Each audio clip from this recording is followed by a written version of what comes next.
Talked about some of the shady shit that the Department of Justice has been doing earlier in the week. And yeah, one of their, big scalps that they have on the wall was they were able to handcuff and forcibly bring Steve Bannon.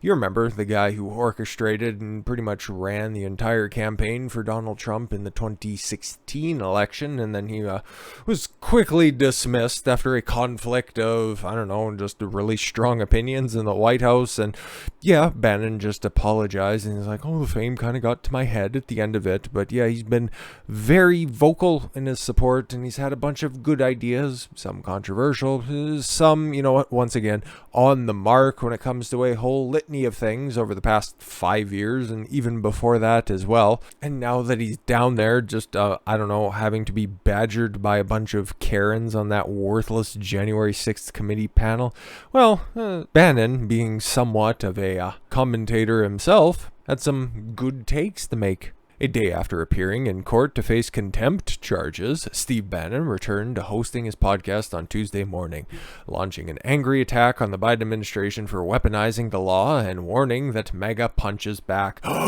Take that as a threat. Oh my God, that's just as bad as saying go out and fight like hell, otherwise you won't have a country anymore. Oh my God. But meanwhile, don't say a goddamn thing about Antifa violence or the riots of 2020. Don't worry about any of that or say anything bad about any of the protesters that were out there saying burn the entire fucking city of Kenosha down if Kyle walks free. Yeah, don't say a goddamn word about that, but I'd imagine this is going to be in the headlines.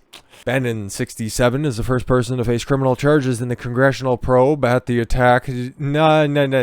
I see the way that you're trying to frame this, Daily Mail. Okay, on the U.S. Capitol, the January 6th, the Trump supporters sought to overturn election results. He faced the contempt of, not complying with a subpoena. That's the charges. He handed himself in to the FBI on Monday and appeared in court a day later.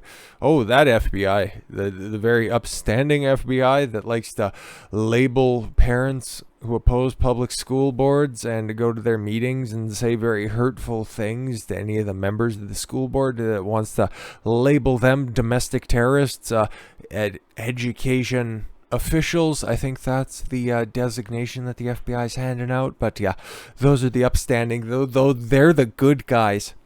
But on Tuesday morning, he was broadcasting to supporters from a room at the Willard Hotel, reportedly the location of January's command center. Of a January command center where Trump allies gathered to discuss plans to subvert the 2020 election results. Oh my God, I hope they were productive meetings. Can't really prove any of them, but that's fine. They don't know how to handle when MAGA punches back, and MAGA is punching back. All right, he told the listeners of his War Room podcast that has been literally yeeted off of every big tech platform I can think of. Okay, we're not going to just sit here and take it anymore. The months and months and months and months and months of the rhetoric and trying to weaponize the law and weaponize DOJ. Where's the lie so far? We're not going to take it, okay? We're going on offense. Well, don't really have any levers of power out there, so how do you propose on doing that? Bannon and his supporters have used his prosecution as fodder for the media machine. Not really, I'm not seeing a lot of it, but okay, fine. Live streaming the moment on Monday when he arrived to turn himself into the FBI and using their podcast to suggest they are victims of a witch hunt. Well, it seems pretty obvious that is in fact the case, but alright, you guys do you. Bannon was indicted on Friday, previous Friday, not just like a couple days ago Friday, but the previous Friday to that, on 2 federal counts of criminal contempt. Yeah, a lot of it to do with the January 6th riot, like you guys tried to frame earlier in the article, but okay. One for refusing to appear or for a congressional deposition, and the other for refusing to provide documents in response to the committee's subpoena. Ooh. He arrived in court flanked by marshals and his supporters who said he was handcuffed for part of the day's proceedings. Yeah, he's a dangerous man, a dangerous 67-year-old fat man. But yeah, no, definitely have a whole host of fucking police officers, or in fact, U.S. Marshals, just to make sure that he doesn't try anything funny. He might make you laugh, though.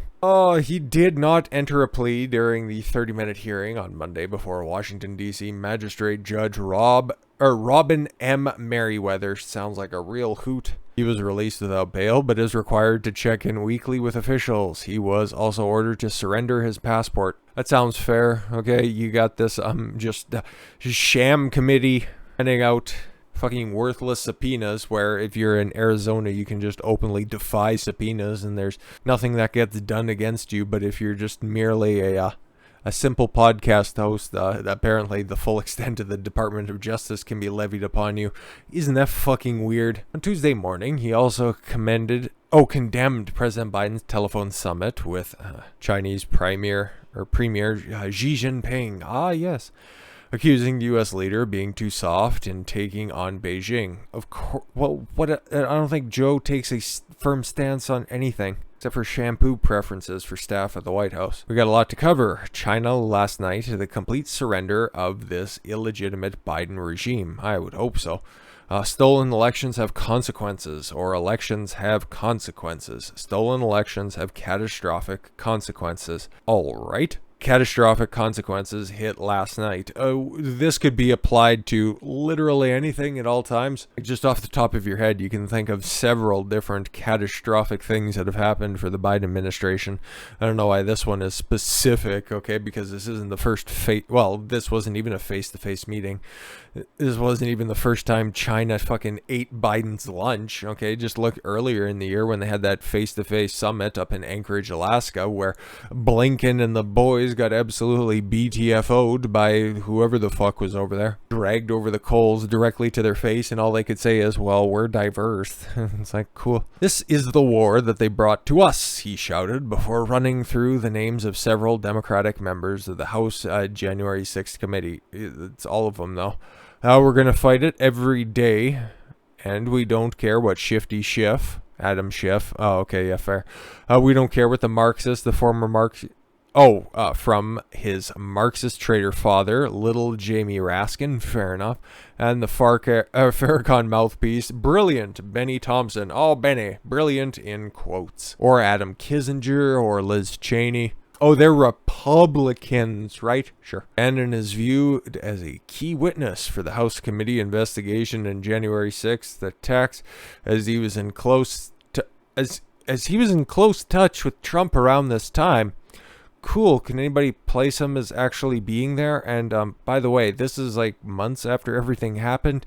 What was Trump found guilty of? I'm just saying, and this isn't the first and only investigation. There was one that was held by the Capitol Police Department. The entire impeachment proceeding, where a lot of the people that were a part of the impeachment team are also, weirdly enough, on this committee as well. This all seems very strange now, doesn't it? He also believed that he is also believed to have been present at the Willard Hotel. They can't prove it or anything like that, but yeah, they believe he's present at the Willard Hotel a day before the protest. A day before okay, so he wasn't even there for whenever the supposed crime that you haven't been able to prove or charge anybody with, as a key Trump supporters plotted how best to prevent Congress certifying the results of the election. Among many other things, like what they were going to have for dinner. Which one of the hostesses up at the front at the hotel desk had the nicest rack? You don't even know what they were talking about. All hell is going to break loose tomorrow, he told listeners at the War Room that day. Oh, cool. He was being hyperbolic on a podcast. Awesome. I guess that is somehow illegal or grounds for subpoena. But his lawyer said that he did not believe his client had any foreknowledge of violence. Nobody did. And you have failed to prove otherwise. David Schoen, who represented Donald Trump in his second impeachment trial, the little bald guy, right, said he had only met Bannon for the first time on Monday. I don't know why he would know otherwise unless they've worked on previous cases before. I met him yesterday for the first time, he told CNN. I'm his lawyer defending him against criminal contempt charge. Oh, he was I forget his name, but Schoen was really, really, really good in that trial. So he got himself a winner, that's for certain. And I don't even know what you're trying to win on this case. Like, it's such a sham committee, but it is in D.C. and everything there is highly politicized. Not just for the fact that it is the capital after all, but a highly democratic area, and he is Steve Bannon, one of the boogeymen that's out there, right? What I will tell you is, having Oh, having met him, I would not believe for a second that Mr. Bannon in any way intended there to be condoned, accepted, ratified, or otherwise any violence on January 6th or any other day. I just don't believe it. Yeah, seems to be about right. A day earlier, Bannon used his court appearance as a chance to push his MAGA message. Why not?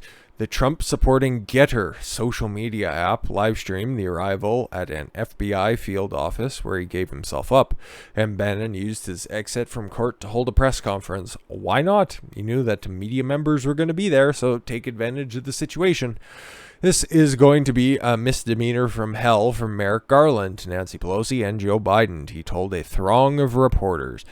Joe Biden ordered Merrick Garland to prosecute me from the White House lawn before he got off Marine One, and we're going to go on the offense. We're tired of playing defense. That's for true. Like, if Trump's going to run again in 2024, I really hope Bannon's around because he made for a very entertaining 2016 campaign and a very successful 2016 campaign.